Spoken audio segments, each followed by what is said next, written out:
Salut, c'est Marion. Aujourd'hui, on se retrouve pour parler du syndrome cérébelleux. Tout d'abord, quelques petits rappels sur le cervelet. Le cervelet a plusieurs fonctions. Une fonction d'apprentissage moteur, une fonction de synchronisation et de correction du mouvement, et une fonction de coordination du mouvement qu'on appelle fonction inverse approchée, qui prend en compte la constante du temps, l'espace qui entoure l'individu et l'état intérieur du corps de l'individu et qui permet de réguler ce mouvement en fonction de ces trois constantes. Le cervelet, il se trouve dans la fosse postérieure, sous la tente du cervelet, derrière le tronc cérébral. Il se compose de deux hémisphères, donc l'hémisphère droit et l'hémisphère gauche, avec au centre ce qu'on appelle le vernix. Il est composé de trois lobes, le lobe antérieur, le lobe postérieur et le lobe floculo-nodulaire. Il est relié au tronc cérébral par trois pédoncules, le supérieur, le moyen et l'inférieur. Et au centre, il présente aussi des noyaux gris centraux. Donc, pour reprendre, deux hémisphères et un vernix, trois lobes, trois pédoncules et des noyaux gris centraux. Donc, le cervelet est donc régulateur de la fonction motrice. Le lobe floculo-nodulaire est responsable de l'activité musculaire réflexe et de l'équilibre. Le paléocérébellum est responsable de l'activité musculaire tonique de la posture. Le néocérébellum est responsable de l'activité musculaire du mouvement volontaire global. On va retrouver deux types de syndrome cérébelleux en fonction de là où va se trouver l'atteinte.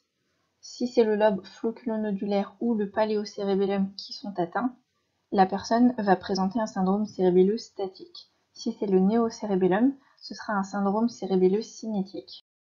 La différence entre les deux.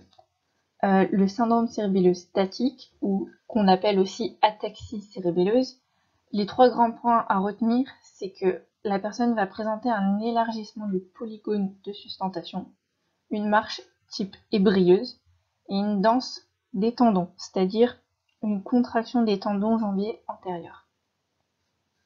Elle présente aussi une oscillation debout qui n'est pas aggravée les yeux fermés et qui est non latéralisée.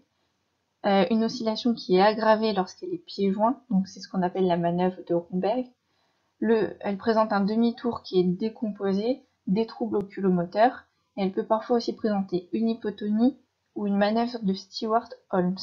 La manœuvre de Stewart-Holmes, c'est quand la personne fléchit son avant-bras contre une forte résistance et que dès que la résistance lâche, la flexion est exagérée et contrariée et que le bras frappe la poitrine du patient.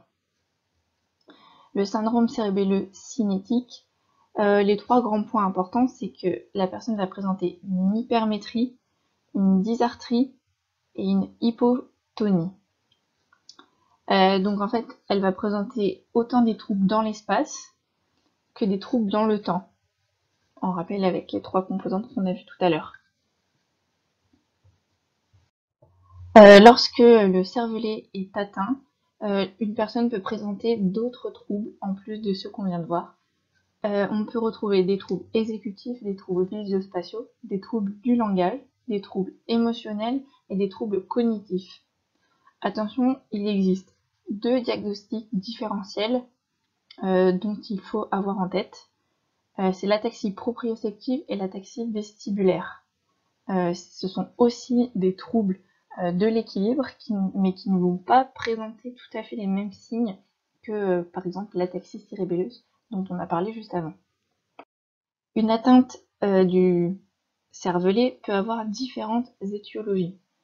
On peut retrouver des étiologies infectieuses, inflammatoires, toxiques, tumorales, traumatiques, vasculaires, dégénérescence ou encore d'autres types d'étiologies.